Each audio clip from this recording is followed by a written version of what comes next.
Welcome to my channel. आज मैं आपको क्वाड्रेटिक इक्वेशन से रिलेटेड कुछ और डिफरेंट क्वेश्चन के बारे में बताने जा रहा हूं। तो पहला क्वेश्चन यह है कि ज्ञात कीजिए कि निम्नलिखित द्विघात बहुपदों में से किन किन बहुपदों गुणनखंडन वास्तविक रैखिक गुणनखंडों के गुणनफल के रूप में किया जा सकता है। कोई भी द्विघात बहुपद हो सकता है और उसका हमें पता लगाना है क्या उसका वास्तविक रैखिक गुणनखंड किया जा सकता है कि नहीं किया जा सकता, किस कंडीशन में वास्तविक रैखिक गुणनखंड किया जा सकता है और किस कंडीशन में नहीं किया जा सकता। तो कंडीशन ये है, जब द्विघात समीकरण अगर होता है तो उसमें विविधकर की वैल्यू हमें फाइंड आउट करनी पड़ती है। विविधकर की वैल्यू होती है d=b² - 4ac, ये होती है। जब d is equal to greater than zero होगा, जब d equal to greater than zero होगा तो इस कंडीशन में वास्तविक रैखिक गुणनखंड किया जा सकता है। इस कंडीशन में वास्तविक रैखिक गुणनखंड किया जा सकता है। कहने का मतलब यह है कि जब d की वैल्यू जीरो के इक्वल हो या d की वैल्यू जीरो से बड़ी होगी तो ही हम वास्तविक रैखिक गुणनखंड किया जा सकता है द्विघात बहुपद का। और अगर d is less than zero है तो इस कंडीशन में वास्तविक रैखिक गुणनखंड नहीं किया जा सकता। इस कंडीशन में नहीं किया जा सकता है। कहने का मतलब इस द्विघात बहुपद का हम वास्तविक रैखिक गुणनखंड नहीं कर सकते। कब? जब विविधकर की वैल्यू जीरो से कम अगर होगी तो नहीं कर सकते। जब विविधकर की वैल्यू जीरो के इक्वल आ जाए या जीरो से बड़ी होगी तो ही हम वास्तविक रैखिक गुणनखंड कर सकते हैं। ये दो कंडीशन है, तो दो कंडीशन पे आपको ध्यान रखना है बस।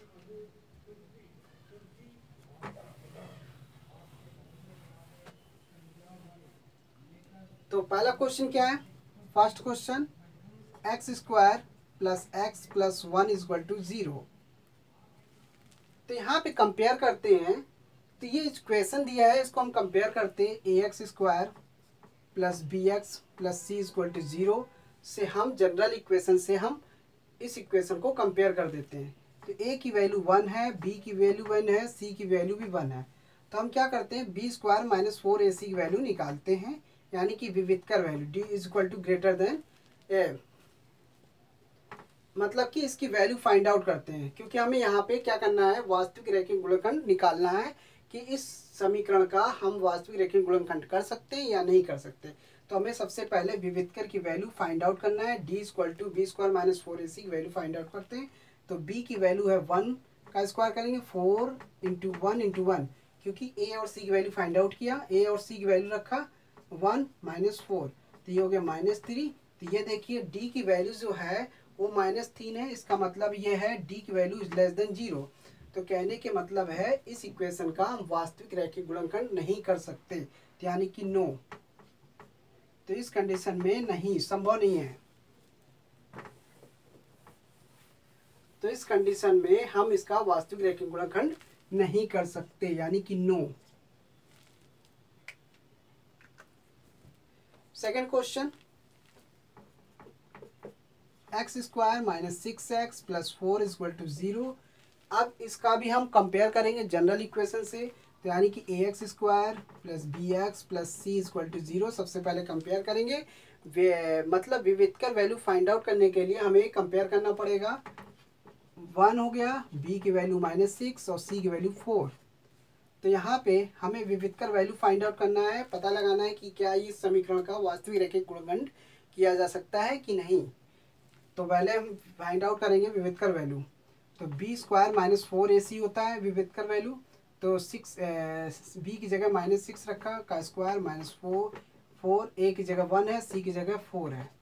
ये हो गया 6 -6 का स्क्वायर करेंगे तो 36 हो जाएगा और ये 16 आ जाएगा। और 36 में से 16 घटाएंगे तो ये 20 आ गया। तो कहने का मतलब ये है कि d की वैल्यू जो है वो जीरो से बड़ी है। जीरो से बड़ी है तो इसका मतलब है कि वास्तविक रैखिक गुणनखंड किया जा सकता है, वास्तविक रैखिक गुणनखंड किया जा सकता है इस कंडीशन में।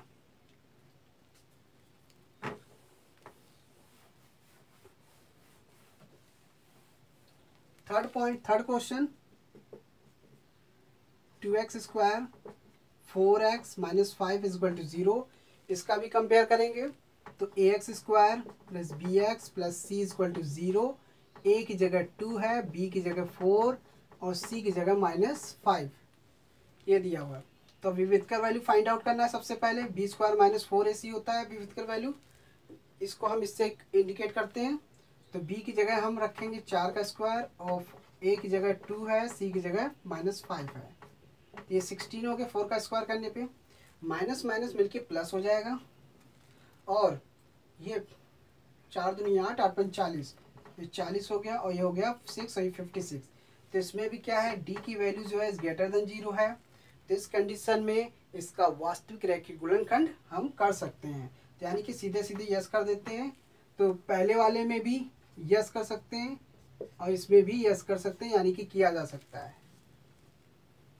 तो दो में हम कर सकते हैं। तो इस मतलब विविधकर वैल्यू जो है दोनों में डी की वैल्यू 0 से बड़ी है, इसलिए हम इसका वास्तविक रैखिक गुणनखंड कर सकते हैं। अब यहाँ पे दिया है निम्नलिखित सेकंड क्वेश्चन है, निम्नलिखित द्विघात बहुपदों में p के वे मान ज्ञात कीजिए जिनके लिए बहुपद के वास्तविक रैखिक गुणनखंड हो। ये पहले से बोल दिया गया है कि ये जो समीकरण है ये चारों, तो इन चारों का वास्तविक रैखिक गुणनखंड किया जा सकता है। ऑलरेडी पहले से दिया जा चुका है कंडीशन। तो हमें क्या करना है, कंडीशन अप्लाई करना है। क्या कंडीशन होता है, बी स्क्वायर माइनस 4ac, ये इसकी वैल्यू होती है, यानी कि ये हमें ये इस तरह से अप्लाई करना है। d equal to greater than 0 apply करना है चारों इक्वेशन में, और हमें p की वैल्यू इस कंडीशन से निकाल लेंगे। तो निकालते हैं। तो फर्स्ट क्वेश्चन दिया है px square minus 2x plus 2 equal to 0। तो यहाँ पे सीधे सीधे लिखा है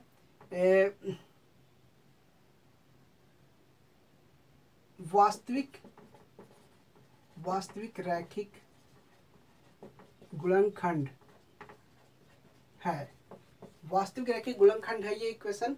तो इस तरह से लिख लेंगे और उसके बाद हम कंपेयर करेंगे। ax square B x plus C equal to 0, a की वैल्यू p है, b की वैल्यू -2 है और c की वैल्यू भी 2 है।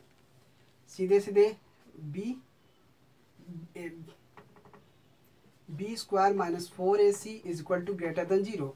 तो ये कंडीशन अप्लाई कर दिया। क्यों? क्योंकि पहले से दिया हुआ वास्तविक रैखिक गुणनखंड है, यानी कि इसका गुणनखंड किया जा सकता है। तो b की जगह हमने रखा -2 का स्क्वायर किया, a की जगह p और c की जगह भी 2 is equal to greater than 0। तो ये हो गया 4, -2 का स्क्वायर करेंगे और ये हो गया 4 दूनी 8, 8p is equal to greater than 0 और 4 इज इक्वल टू इधर जाएगा तो ये 8p हो जाएगा। इस तरीके से 4/8 is equal to greater than p। इस तरीके से 4 1 जा 4, 4 2 जा 8। तो ये वैल्यू आ गई इसकी 1/2 इज इक्वल टू ये, तो इसकी वैल्यू ये आ गई। तो कहने का मतलब ये है, तो यहाँ पे सीधे इसकी ये वैल्यू फाइंड आउट हो गई है।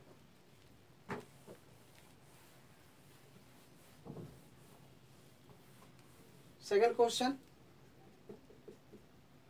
u square minus 4u plus p equal to 0, इसको भी हम कंपेयर करेंगे। au square bu plus c equal to 0। तो यहाँ पे x नहीं दिया है, यहाँ पे u दिया है, तो u के फॉर्म में हमने जनरल इक्वेशन बना ली और कंपेयर कर देते हैं। a की जगह 1 दिया है, b की जगह -4 और c की जगह p। तो यहाँ पे पहले से बोल रहा है वास्तविक रैखिक गुणनखंड है, वास्तविक रैखिक गुणनखंड है, रैखिक गुणनखंड है, पहले से दिया है तो कंडीशन अप्लाई करना पड़ेगा। तो B square minus 4ac is equal to greater than 0।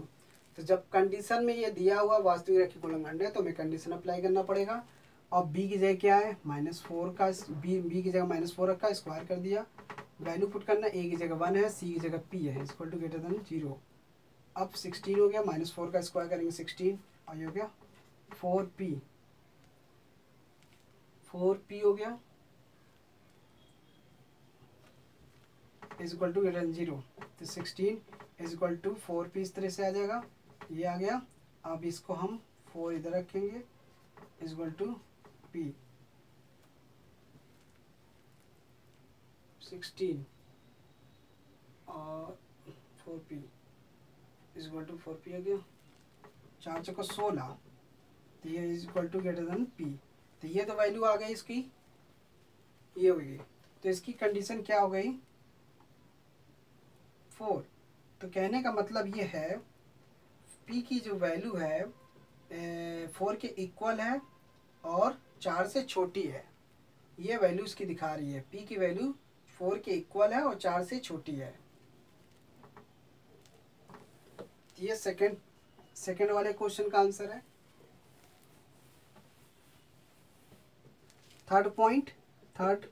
Second का third, X square minus P X plus 4 is equal to 0।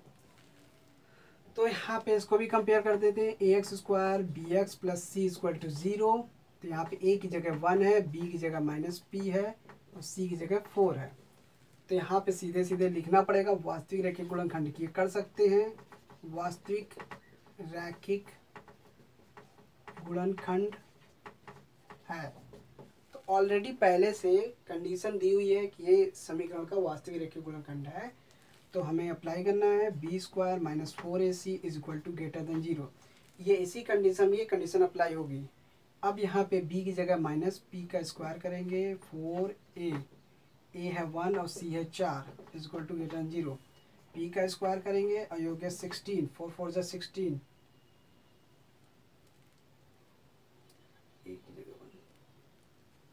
Is equal to greater than 0। p square is equal to less than 16, p square is equal to greater than 16। तो p square is equal to, इसको हम square root के अंदर रहते हैं 16 और ये value इसकी ये आ जाएगी +-4। तो हम इसको इस तरीके से लिख सकते हैं, p इसकी जो वैल्यू है वो -4 से, p की वैल्यू जो है -4 से इक्वल भी है और बड़ी भी है, और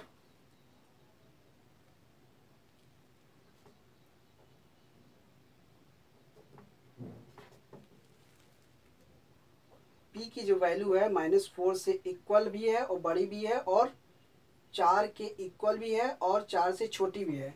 तो ये इसकी p की वैल्यू ये आ रही है, यही इसका आंसर आएगा। आप इसको चाहो ऐसे लिख सकते हैं,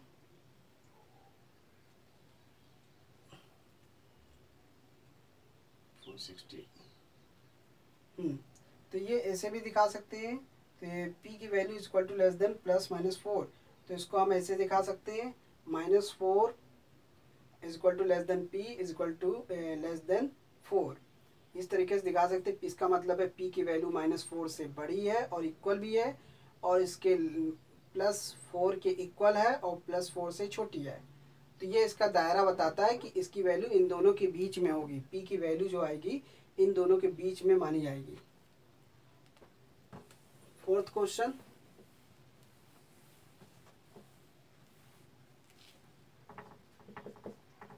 px square -4x plus p equal to 0। इसको भी हमें कंपेयर करना है, ax square plus bx plus c equal to 0।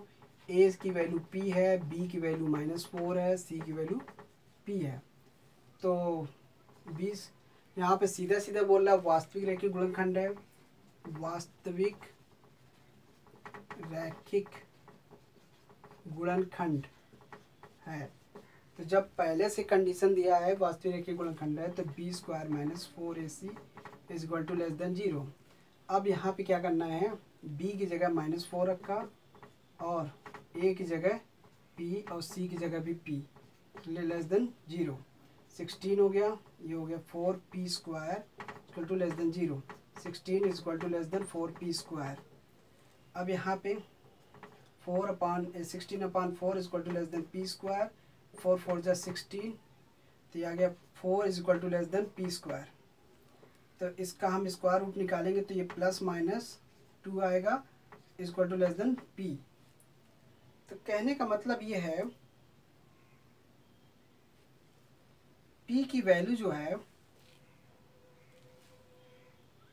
-2 से, इसको हम इस तरीके से दिखा सकते हैं,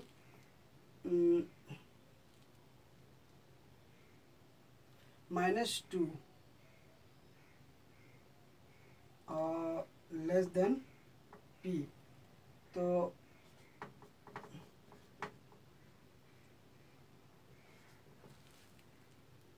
तो इसमें क्या बोल रहा है, -2 से बड़ी